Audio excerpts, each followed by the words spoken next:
Hi, I'm Sai, and welcome to my channel called Nugget of Wisdom. I'm here in my camper van called Joy, enjoying this amazing view. You can see for miles of a Champagne region in France. It's so stunning and quiet here.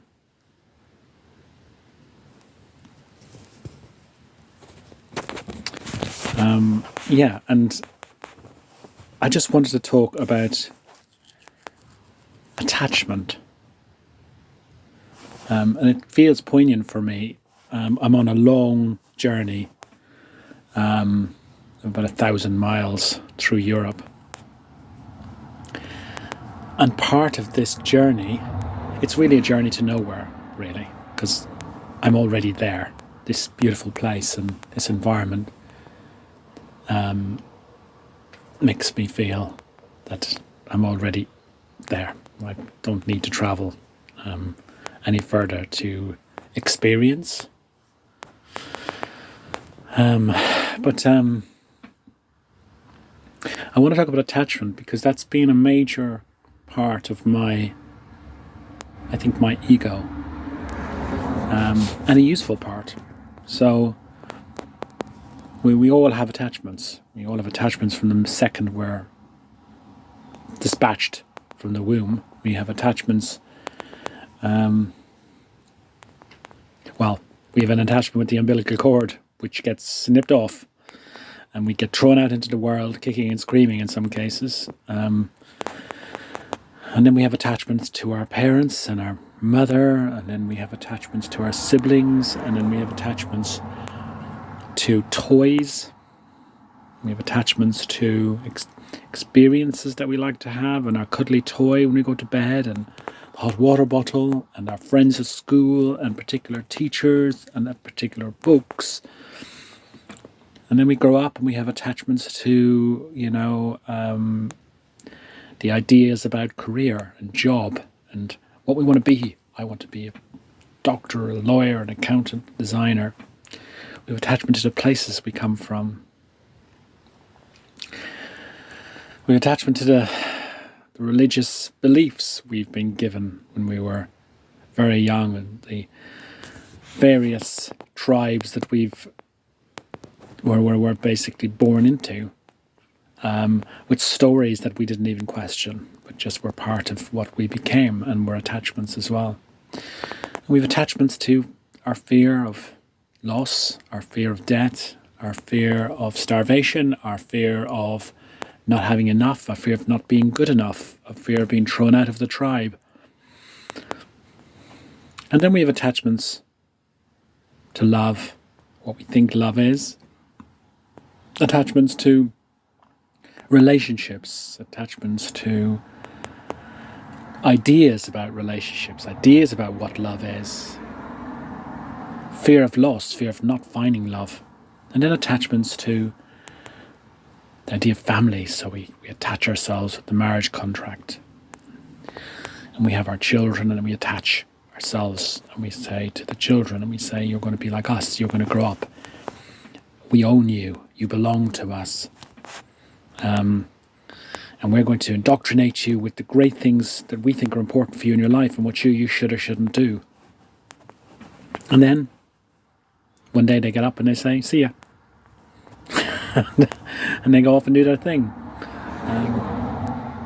And then we have attachment to animals, pets, who don't live as long as us, and so at some stage we lose them. It can be very traumatic.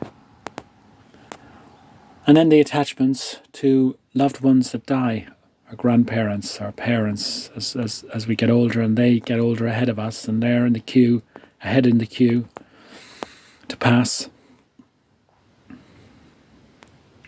And then we have attachments that sometimes it's divorce, sometimes it's medical issues, and we fear the loss of life, we fear the loss of stability, of security, of having a partner. And all these attachments are absolutely a wonderful part of our lives. It's part of the duality of living. You can't experience without feeling attached, love, being in love, loved, whatever your perception is, the experience of being and making experiences in the world, whether they're right or wrong, is irrelevant. But there comes a point in your life where you can become really self-aware of attachment. You can look at what you perceive to be the I, the persona, the ego, and realize that nothing in this world is permanent. Everything is changing all the time. And that's the way it's meant to be. And the cycle of life and death, of anything, of a relationship, of a loved one, of a career, of a job, of a possession, it's all a cycle. And there's great growth in the loss. To lose, in many ways, is to grow. I've really realised this. Because in the loss, you start to realise that the attachment is just part of the ego. It's part of the survival narrative. It's part of a mechanism to program us to have a place in the world and to do things. But it's not at the core of who we are either. When we pass, all of the things that we are attached to are gone. Everything, the money, the body, all gone. And the separation goes back to unity. Unity with everything, everyone, everything that ever existed. The unknowable. And it's unknowable because, again, we can't attach to it. We try to. We create stories about what the afterlife is and what we need to do to be saved or to have a pleasurable, wonderful, peaceful, safe existence in the afterlife. But no one knows. We can't attach unless we delude ourselves. We have to get to a place where we go, I don't know, and it doesn't matter. It's unknowable.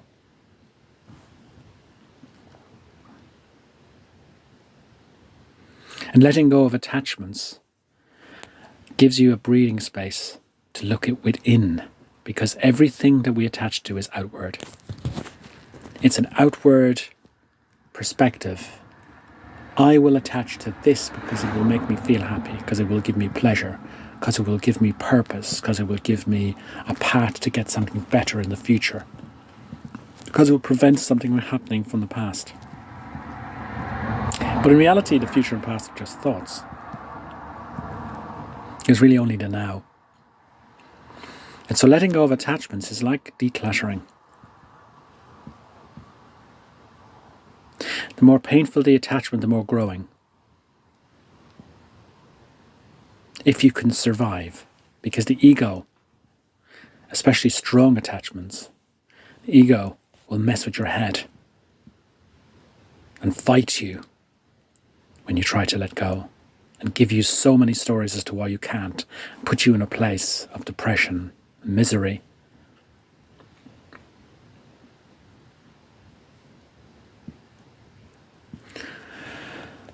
And so for me, well, I've let go. It's part of my journey, really, into the unknown. I've let go of everything, really. The only thing I haven't let go of is this van, but it's a shelter. It's a machine that drives me from one place to another. But I don't feel an attachment to it. And how does that feel? There's a sadness to it. Because when you're self-aware, it doesn't mean that you don't feel the feelings, that you don't feel the emotions. Even though those emotions are not you, they're still there.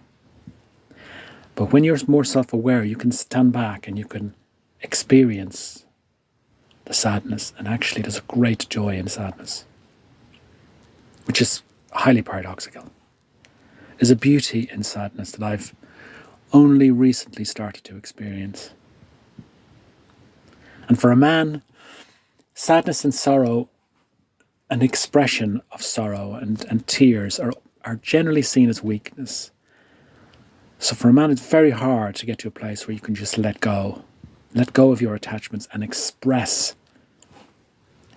all those pent-up feelings you've had, and feel the sadness, knowing that it will pass and that there's a beauty to it, because without that sadness you wouldn't have felt the amazing experiences of love, of sharing, of compassion, of growth, of companionship that you had.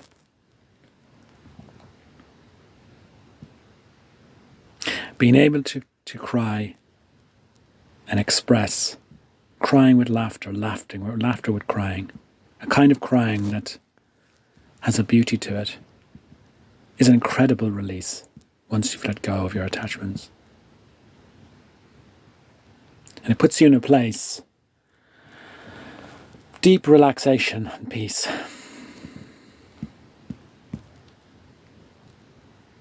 It's like a major overhaul, a major service.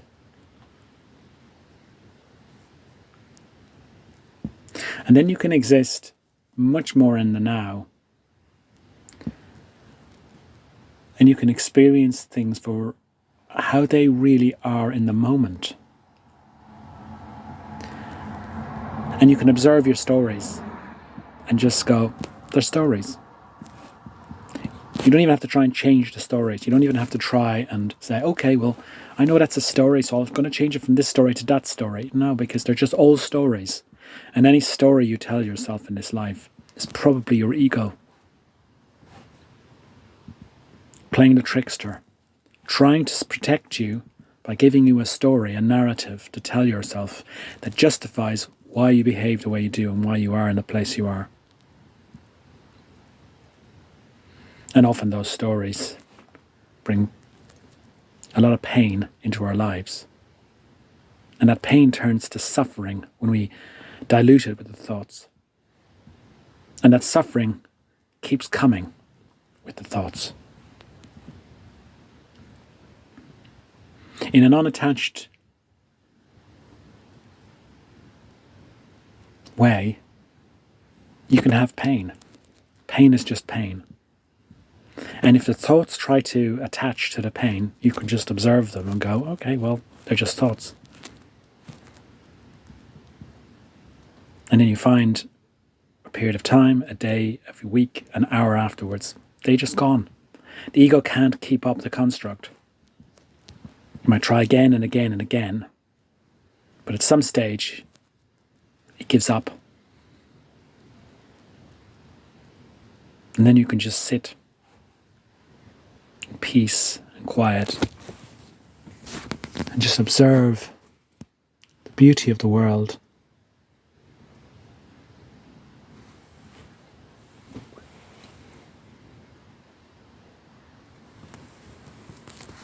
The sky, the clouds.